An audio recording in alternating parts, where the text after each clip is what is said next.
मोरे ना, मैं ठीक बोल रहा हूँ ना? अगर गड़बड़ हो बोलने में तो माफ करना, क्योंकि मुझे भाषा का पता नहीं है, ठीक है? परितोष मोरे, प्रभु ने बोला मोरे को बोलना, मैं उसको मोर एंड मोर ब्लेसिंग देने के लिए जा रहा हूँ। हालेलुया! आपकी इंक्रीमेंट होगी, आपकी प्रमोशन होगी यीशु मसीह के साथ। आप नेक्स्ट लेवल में जाओगे, आपके लिए डिवाइन डोर खुलेंगे यीशु मसीह के साथ। अगर मैं इसके लिए बोल रहा हूँ तो आप सब भी रिसीव करो यीशु मसीह के साथ। Hallelujah! Okay, thank you Jesus. सुनो ध्यान से, बहुत जरूरी, आपने शर्माना नहीं है। यहाँ ऐसे परिवार है, चाहे आपके परिवार के लोग बैठे हों, बच्चे हों, लेकिन आपने रिसीव करना है। ये एक स्पिरिट है, आपको छोड़ के जाएगी। यहाँ कुछ परिवार हैं, इसका इको थोड़ा कम करो, इको कम कर दो।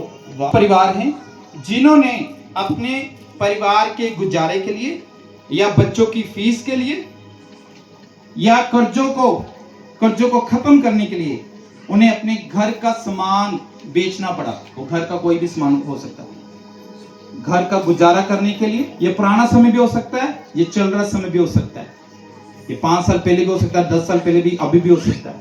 यहाँ कुछ प्रेज द लॉर्ड। मेरे बेटे ने घर के लिए ही उसका कैमरा और लेंस बेच दिया। घर का मतलब क्या? घर पे कर्जा था, उसका कर्ज उतारने के लिए, घर चलाने के लिए, घर चलाने के लिए। मैं पवित्र आत्मा ये बोल रहा था ना, घर का खर्चा चलाने के लिए। ऐसे तो नहीं बोला ना? ताली बजाएं परमेश्वर की महिमा। कितनी देर होगी सिस्टर? कितनी देर होगी बच्चे को? 1 महीना हो गया।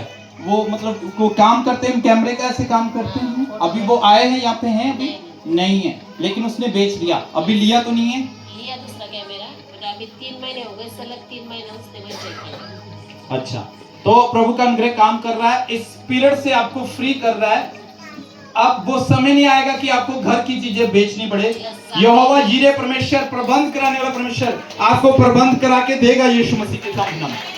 जब परमेश्वर जब छुटकारा देने के लिए आता है, मैं आपको बोल रहा हूँ, वो फाइनेंस में भी छुटकारा देता है, वो शरीर में भी छुटकारा देता है, वो प्राण में भी छुटकारा देता है। उस सिस्टर से पूछे जल्दी से, मोरे 2031 साली माझ्या मिस्टरचा ऍक्सिडेंट झालेला होता आणि मुलं माझे छोटे छोटे होते आणि कमवायला कोणीच नव्हतं. मला पण बाहेर जायचं काही माहीत नव्हतं, काम माहीत नव्हतं आणि मी घर चालवायसाठी कोणीच कामाला नव्हतं. घरात आडी अडचण होती, त्याच्यामुळे मला घरातलं काही सामान विकून मी घरातला गुजारा केला.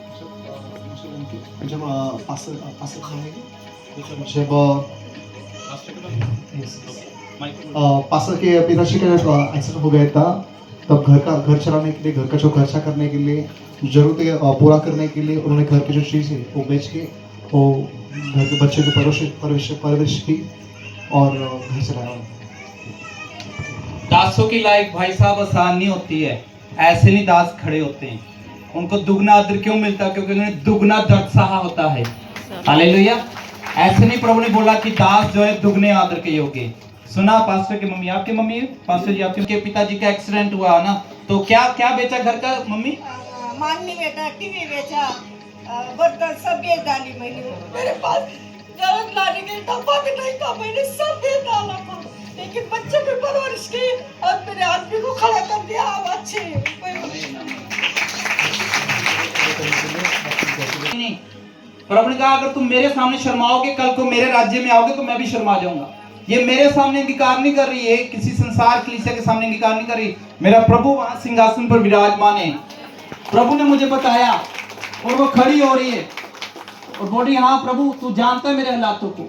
सुनो, प्रोफेसाई कर रहा हूं, जो कुछ आपने खोया, वचन में भी लिखा है, ऐसा लिखा है वचन में। अपनी तरफ से कुछ नहीं बोलूंगा, मैंने भी ऊपर मुंह दिखाना है प्रभु को। जो कुछ आपने खोया, सबसे बोल रहा हूं, स्पेशल प्रभु की दासी की मम्मी से, जो कुछ भी आपने अब तक खोया, प्रभु में होकर प्रभु आपको दुगना करके वापस करेगा यीशु मसीह के साथ। हालेलुया! ताली बजाएं और बैठ जाएं।